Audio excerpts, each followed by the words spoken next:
আসসালামু আলাইকুম সমস্ত ভিউয়ার্সদেরকে।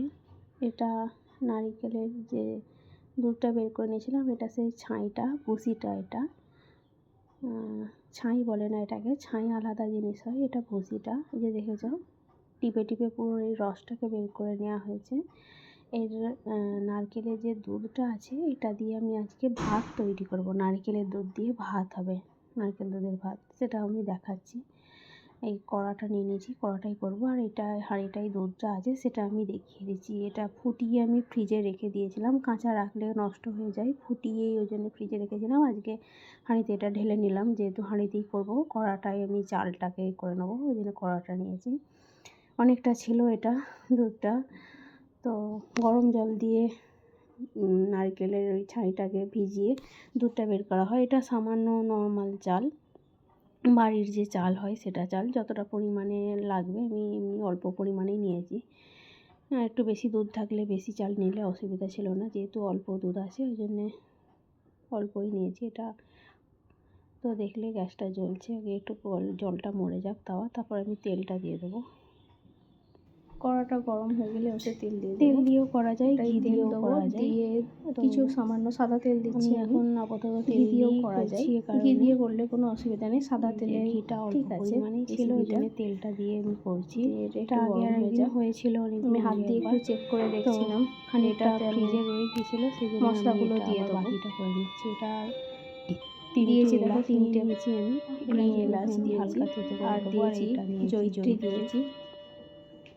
আর একটু এগুলো আমি সব দিয়ে দেবো, হালকা থেতো করে আমি দিয়ে দেবো। এলাচটা থেতো করে নিয়েছি, এটা আমি দিয়ে দেবো। তেজপাতাটা না দিলেও অসুবিধা নেই, তেজপাতাটা দিতেও পারো, নাও পারো। দেখতেই পেলে আমি এলাচটা দিয়ে দিলাম আর জয়িত্রীটা দিয়ে দিলাম। প্রথমে একটু দিয়ে আমি এটা নাড়বো, দিয়ে চালটা দিয়ে নাড়বো, নাড়তে নাড়তে একটু হালকা চালটা ভাজা ভাজা হয়ে যাবে। তারপরে আমি এটাতে দিয়ে আমি একটু চালটাকে প্রথমে ঢেলে, এটা থেকে ঢেলে তেলটার সঙ্গে হাঁড়িটাই দিয়ে দেবো। ওখানে ফ্রাই করে নেবো, নেড়ে নেবো। দুধের সঙ্গে ওটা কিছুই না, ফুটবে, কড়াটা কোনো ব্যাপার না, শুধু একটু নারকেলের সামান্য দুধটা লবণ বের দেবো। করতে যা একটু সময় লাগে, নারকেলটা দিয়ে ফুটতে যা তারপরে সময় লাগে, তাছাড়া কিছু মনে হয় না। এই কাজটা একদমই সিম্পল, এই রান্নাটা। এর সঙ্গে কাজু বাদাম দিতে পারো, কিশমিশটা দেওয়ার দরকার নাই, কাজু বাদামটা দিতে পারো। কাজু বাদামটা দিলে আরেকটু ভালো লাগে। তো অন্য সময় আমি কাজু বাদাম দিয়ে করি, আজকে আমি সিম্পল একদম প্লেনভাবেই করছি। নেক্সট টাইম আমি আবার কাজু বাদাম দিয়ে করে আবার দেখাবো। কোনো ব্যাপার না, কাজু বাদামটা দেওয়া, কাজু বাদামটা ওই মশলার সঙ্গে একটু একবার শুধু ফ্রাই করে নিলেই হয়ে যাবে। এটা না চিরচির করে আওয়াজ হবে, যখন ওই চিরচির করে আওয়াজ হবে, এক একটা চাল যখন প্রায় সাদা সাদা মতো হয়ে যাবে, তখন বুঝতে পারবে যে চালটা আমার মানে তেলটার সঙ্গে ভালোভাবে একদম ফ্রাই হয়ে গেছে। তারপরে এই যে দুধটা আছে, নারকেলের দুধটাই ওটাই দিয়ে দেবে। তো এটা করার জন্যে তোমরা এই যে নারকেলের ভুসিটা, এটা আমি রিইউজ করা দেখিয়েছিলাম একদিন, যে এটা ফেলে দিয়ে কোনো লাভ নাই, এটাকে কাজে লাগানো যায়। কিভাবে কি কাজে লাগানো যায় সেটা আমি দেখিয়েছিলাম। সেটা পারলে তোমরা যে ওটা দেখতে পারো আর কি, ওই ভিডিওটা দেখতে পারো একবার। তো ওটা আগে দিয়ে দিয়েছিলাম, আমার খেয়াল ছিল না যে এটা দেওয়া হয় না, এটা ভুলে গিয়েছিলাম দিতে। আমার মনেই ছিল না যে এটা আগে দেবো তারপর ওটা দেবো, আমি ভেবেছিলাম এটা দেওয়া হয়ে গেছে। তো এটা হয়ে গেছে, আমি এবারে দুধটা দিয়ে দিচ্ছি, দিয়ে আমি হাঁড়িটাই ঢেলে দেবো। ওটাও গরম হচ্ছিল, দুধটাও গরম হচ্ছিল, কারণ ফ্রিজে রাখা ছিল, তো ওই জন্য দুধটাকে আমি গরম করে নিয়েছিলাম।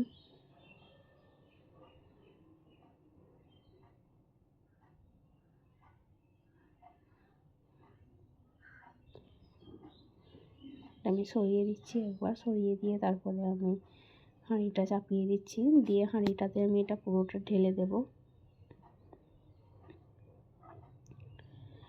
দিয়ে তোমরা এটা তারপরে জল দিতে পারো, জল আর লবণ দেবে সবার প্রথমে, দিয়ে তারপরে যখন সেদ্ধ হয়ে যাবে, সেদ্ধ হয়ে আসবে চালটা, আর সামান্য হয়তো 10% বাকি থাকবে, সেই সময় চিনিটা দেবে। এটা তো মিষ্টি হয় খেতে, তখন চিনিটা দেবে। যে যার পরিমাণ মতো লবণটা আর চিনিটা দিতে পারো, এতে কোনো অসুবিধা নাই।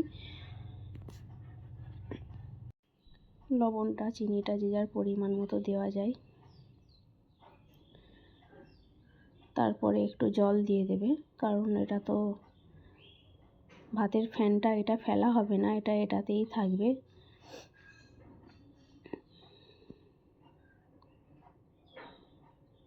আমি তেজপাতা দিই না, ইচ্ছা করে আর তেজপাতাটা দিলাম না, যে তেজপাতাটা না দিয়েই দেখাই একবার।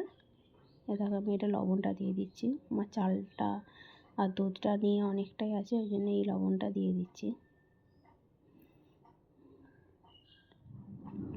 এটা দিয়ে এখন চাপা দিয়ে রেখে দেবো, আর এখন কিছু করার দরকার নেই। তারপর ফুটে গেলে এটাকে একটু গ্যাসটাকে কমিয়ে দেবো, দিয়ে তারপরে এটা আবার হবে। এটা এখন আমি চাপা দিয়ে রেখে দিচ্ছি। একবার দেখালাম তোমাদেরকে, দেখিয়ে দিলাম, দেখো। দিয়ে তারপরে দেখবো আবার ফুটে গেছে, দেখো ফুটে গেছে। এটা আমি এখন কমিয়ে রেখে দেবো।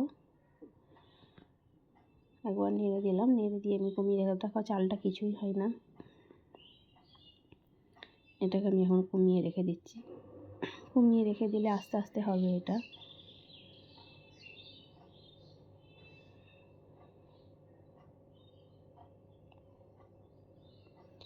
খানিকক্ষণ পরে এটা আমি আবার তোমাদেরকে দেখাচ্ছি। দেখো পুরো জলটা পুরো টেনে নিয়েছে, ভাতটা পুরো এইরকম পজিশানে এসে গেছে। নিচের জলটা আছে, এটাকে এই অবস্থায় একবার নেড়ে দেবে। কমানো তো আছেই, এই অবস্থায় একবার নেড়ে দেবে।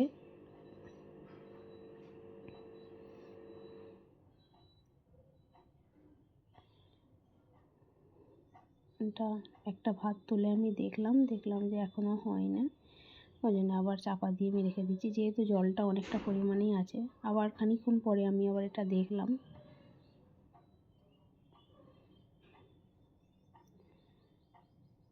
তো জলটা একদম পরিমাণ মতো দিতে হবে এটাতে।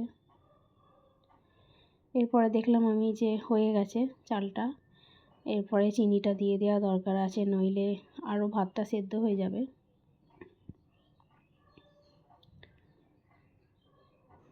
চিনিটা যে যার পরিমাণ মতো দেবে, যার বাড়িতে যেমন মিষ্টি খায় সেই পরিমাণে চিনি দিলে কোনো অসুবিধা নেই।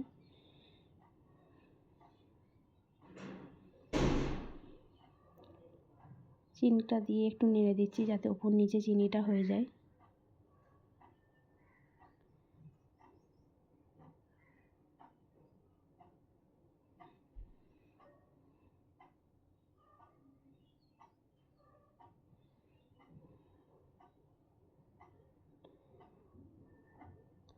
এটা খানিকক্ষণ পরে আমি আরেকবার দেখলাম, দেখছি যে হয়ে গেছে। আর কিছু করার এটার দরকার নেই, একবার জাস্ট নিয়ে দিচ্ছি, তলাটাই যাতে না বসে যায়, উপর নিচে হয়ে যাবে তাহলে। দিয়ে এটা শেষ হয়ে গেল। আর কিছু এটাতে করার দরকার নেই, একদম পুরো পারফেক্ট আছে। আসসালামু আলাইকুম, টাটা, বাই অ্যান্ড খোদা হাফেজ। আর কিছু এটা করার দরকার নেই।